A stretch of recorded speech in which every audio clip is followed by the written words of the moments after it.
Hi friends, welcome to another Hospitality in Action video blog. Well, in today's current environment, while a lot of us are working from home, educating our children from home, and trying to connect our business relationships and social relationships over Zoom, I have found a lot of people struggling. And so today we have a guest who can help us navigate these waters and help us keep hospitality and excellence in the forefront of all of our relationship building that we're trying to do, whether it's in person or in a virtual format. I'm happy to introduce our guest today is Rachel Wagner. Rachel is a corporate etiquette consultant, trainer, and keynote speaker. Rachel, after being trained at the esteemed Protocol School of Washington in Washington, D.C., Rachel founded her Bixby, Oklahoma business, an etiquette firm called Rachel Wagner Etiquette and Protocol in 2007. Rachel empowers professionals with the business etiquette tools needed to communicate with confidence, presence, and influence in today's global business arena. She's honored to work with a variety of clients in many different business backgrounds. And as an etiquette expert, Rachel is frequently quoted or interviewed in numerous national and local media outlets, including Money Magazine, Forbes, Business Insider, and the Washington Post. Rachel was honored in 2017 as Woman-Owned Business of the Year by the Bixby Metro Chamber, and her etiquette blog is ranked 12th by Google in the top 25 etiquette blogs on the internet. That's a big deal. Rachel is on the board of the Association of Talent Development and serves as ambassador for the Bixby Metro Chamber of Commerce. She's a Kentucky native and has come to Oklahoma by way of Madison, Wisconsin, and we are so thrilled to have she and her husband David as part of our Eastern Oklahoma community. So hang around and get to know Rachel, and we'll learn so much more about how to practice hospitality in business and in our lives in this virtual way. Thanks for joining us. Rachel, it is so good to have you with us today on Hospitality in Action. I have been a following fan of yours for a long time on your social media and on your website, and I've been so intrigued and thoroughly educated by a lot of your posts and how you have brought in etiquette and really hospitality into the business forefront and how people relate to one another and what is proper and all of that. So thank you for being with us. Well, thank you so much for having me, Toni. I love what I do, and I appreciate this opportunity to share and also to learn I want to commend you and your team and your staff at Hospitality House too, because when I look on your website and I read what your guests have said, it's just amazing the ministry that you're providing for those people that need a wonderful place to stay and to have the kindness and meals and thoughtfulness that's shown to them. So you're doing exactly a wonderful ministry, and I'm happy to do my part with more the corporate world, and you're doing that with so many people who need the services that Hospitality House provides. Thank you, dear. I appreciate that.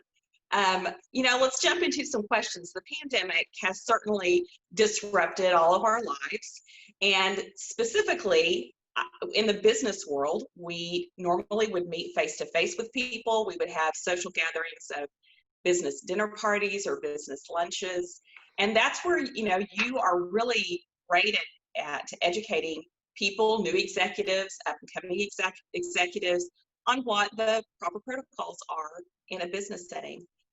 And I'm looking at the diagram behind you of where you place, what fork and what knife and where the water glass and the wine glass and all that goes. And I'm a fan for all of that. But now that we have switched over to these virtual meetings, how does that look in the business world? What etiquette or protocols apply or applied before and now need to be brought over or upgraded into a virtual environment? Well, there's some similarities and there's some differences. For example, in the corporate world, when people are having face-to-face meetings, business socials, business events, people get an impression of you by how you look, how you speak, and how you carry yourself. And the same thing applies in the virtual world. When we're on a Zoom call or another virtual conferencing software that other people may use, but Zoom has become the most popular. When we're in this format, it's again how you look, how you speak, and how you carry yourself. So, for example, in a face-to-face, when I'm doing trainings face-to-face, I like to, of course, like we like to be out and about and mingling and be with people, because there's nothing that surpasses that human connection when we're together face-to-face. But when people are getting that impression of us, they're looking at, when you walk in a room, how confident you are. You know, if you have good posture, you're standing up straight, head up, shoulders back, you can walk in a room and have confidence, and people notice that. People also notice how you're dressed when you're at a face-to-face event. It doesn't mean you have to wear designer clothes. It just means you have to look appropriate for what that event is. People are observing you with your handshake in a face-to-face event. Of course, we're doing virtual handshakes now, but those are some of the things that give an impression of you. Your body language, actually 55% of how we communicate is through our nonverbal communication at a face-to-face event. It's from the handshake, it's if you smile, it's your posture, it's how you interact with people. All of those things people are observing and getting an impression of you. And we all know that there are, you know, that first impression is a lasting impression. So now let's go to the virtual part, how you look, how you speak, how you carry yourself. It's still what people are observing. And sometimes when people are working remotely from home now, we get a little more casual in how we're dressing, but we still have to remember that when we're in a virtual meeting or even attending a virtual conference, we still have to look business appropriate. And that's interesting. So how you look, how you speak, how you carry yourself, it still applies. So for example, how you look really has a lot to do with your clothing. And it's interesting that research shows on a screen, you have to think about colors you wear a little bit more. For example, some colors show well on a screen, some colors are to be avoided. Colors that show well would be any shade of blue, navy blue, all the way down to pastel blues, anything in between, royal blue. It's a good color that shows well. Other colors that show well on a screen would be gray. Any pastel shows well, dark purple, dark pink. These are colors that show well. They usually look fine with most people's skin tone and hair coloring as well. So I try to encourage people to try to have some of those colors available when you're going to be on a call. Now, colors that don't show well, red, green, black, white, and you want to avoid anything that's really a bold pattern or a bold stripe, because that can be a little bit distracting when you're on a screen versus if you're in a face-to-face event. So just think about the colors you wear. So the other things that involve face-to-face and a virtual connection too would be your body language. I always tell people are still looking for good eye contact like they are at a face-to-face event. We want to give good eye contact, but in a virtual event, we want to make sure we're looking at the camera, whether it's a webcam on a PC, whether it's a camera in your laptop or a camera in your mobile device. We want to make sure we're looking at the camera and have it straight across from us so that it's not looking up too much and we're seeing people's ceilings and their ceiling fans. We want to make sure that our face is right in the middle. So those are things we don't have to think about face to face, but virtually, there's some things that we have to think about to give that same good impression. That is great advice. And now I'm rethinking everything I was thinking about when I started this Zoom call. Oh, no, I love it. I love it. You're good. Well, and I think a lot of people are struggling with this, and I don't think it's age related. I think the younger people maybe haven't had the experience of being in person in a company with longevity to kind of grow into these protocols and these things in real life situations. Mm-hmm. And older people are struggling with going back to the technology. And so I love the fact that you are teaching all of us at any age and at any part of our journey in business, that you're teaching us these important values and these important things. So thank you for that. You know, with so many people working from home, it seems our home environments are now very tightly woven into our job. Almost like every day is bring your child to work day. And also every day is bring your pet to work day for some people. Well, what advice would you give people who are trying to juggle this new work from home experience? I first have to say my hat is off to every family that has children of any age at home. I don't. So, but now I'm used to working from home and I have a designated home office, but now there are 2 other family members working remotely. So we're all trying to be respectful and have our, make sure that we keep doors closed to make sure we have a quieter time if we're interacting on a call.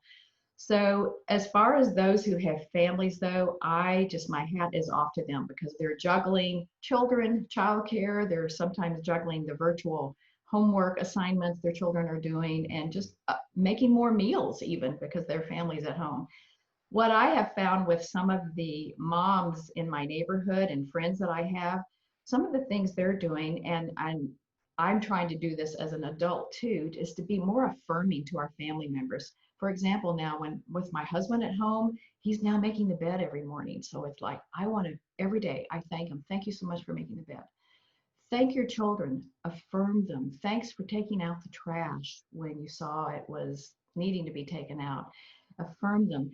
Another thing is I found some of my neighbors with young kids, what they're doing and they're working from home, kids like to be with a parent. So what they're doing is they'll designate a little spot wherever, if they're working from the dining table, for example, they'll designate a spot in the corner of the dining room for that child. If it's a young child, a toddler, if they know they're going to be on a long Zoom call, they'll put a nice little blanket or a throw, some of the child's stuffed animals, some books, things that the child can play quietly with and just let them know, mom or dad's going to be on this call and these are some ways you can stay here and be near me, but play quietly while I'm on the call.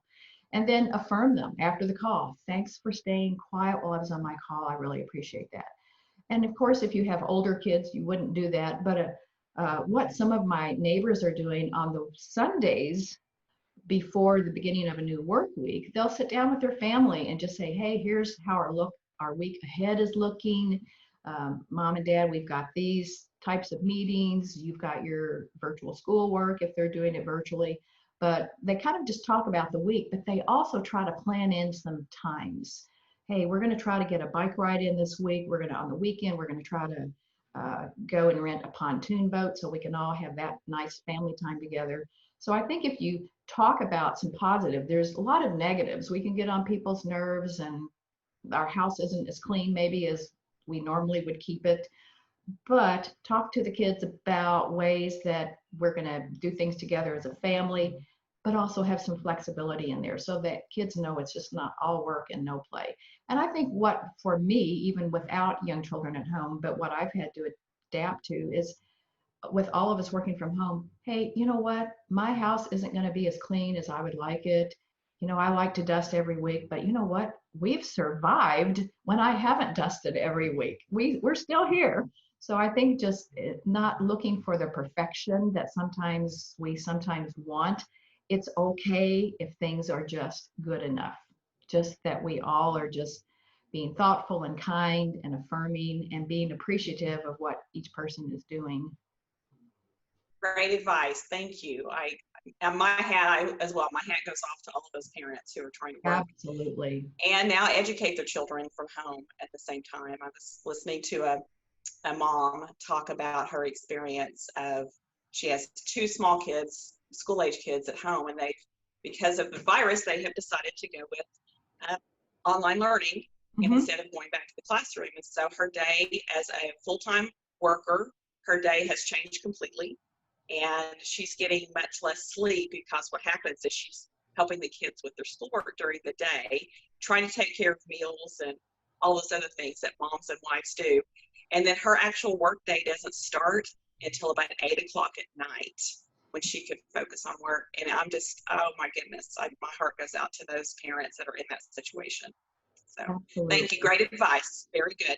Well, let's talk about our social life for a little bit, or maybe our lack of social life right now. With so many safety and health concerns around COVID, I've noticed that people are now thinking about their homes differently, remodeling them, redecorating them, thinking about in terms of how do I create a home office now. But certainly, we should also think about how our homes have changed and how we host social environments and social gatherings of people. There was a time in business when a boss or an executive may ask his junior executives to join he and his family on a dinner at a restaurant. And I'm seeing maybe that's coming back into the home now instead of at a restaurant because of safety concerns. And so talk a little bit about if you're a junior executive or a worker in a corporation and your boss or an upper executive wants to host you in their personal home, what does that look like? How do you be a great guest for the first time in someone's home? That's a great question. The good thing is that the tips I'm going to share, they're just sometimes people just don't know. And so one of the first things, and I get people asking me this all the time, they get frustrated if someone doesn't RSVP. In other words, reply to the invitation. So that's probably the first thing I would say that anyone should do, whether that you got a phone call inviting you to your boss's home or they emailed you. Make sure you check your calendar and RSVP, which is basically just means the French words, which I don't know, but it means let us know if you're coming or not, because they need to know how to plan. So that's the first courtesy you want to observe. And then just like if you were meeting them at a restaurant, you would show up on time. The same would be true when you're going to have dinner at their home. You'd want to be there on time. If you're late, a couple of minutes after the hour is okay, but never later than 10 or 15 minutes. Next thing you want to do is think about letting the host, the protocol is that guests always follow the lead of the host. And especially we think of this in a restaurant. The host is, and I say that use the word host, it mean a man or a woman, host or hostess. So the guests don't do anything until the host or hostess does. So for example, if you're in someone's home, you would not sit down at the table until the host indicates where they want you to sit. You would not put your napkin in your lap until the host does. You would not pick up your fork and take a bite of the salad course if salad is served first until the host does. So that's one thing the guest has to think about is the protocol of guests always follow the lead of the host. And I think it's a nice thing too if a guest offers to help. For example, when you get there, the host or hostess, they're putting some finishing touches on the meal. So ask if you can help. Sometimes people are okay with having someone in their kitchen and they may save little chores like maybe filling the ice bucket for a guest that offers to help. And that just helps the guest feel a little more comfortable if they offer to help. It's just a nice gesture. And then, of course, want to use good manners at the table. We all know those things, not to put your elbows on the table, that type of thing. Another thing that's sometimes hard is making small talk at the table. How do you make small talk with your boss, their family, and any other guests that may be there?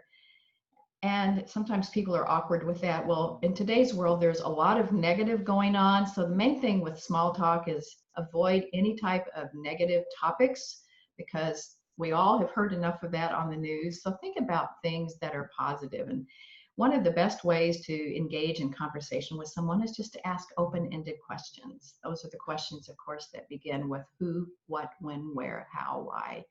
So you might say, hey, you have a lovely home. How long have you been in this neighborhood? See, it's an open-ended question. So it just gets people talking a little bit.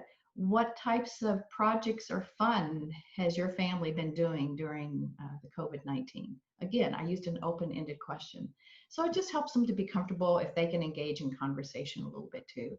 And then, of course, absolutely write a thank you note the next day, hopefully the next day and not too much later in the week, just to let them know that you appreciate their hospitality because it's a lot of work, a lot of planning for someone to have people in their home for a meal. So those are just a few ways that people can be a gracious guest. Great advice. And I especially like the thank you note and follow up.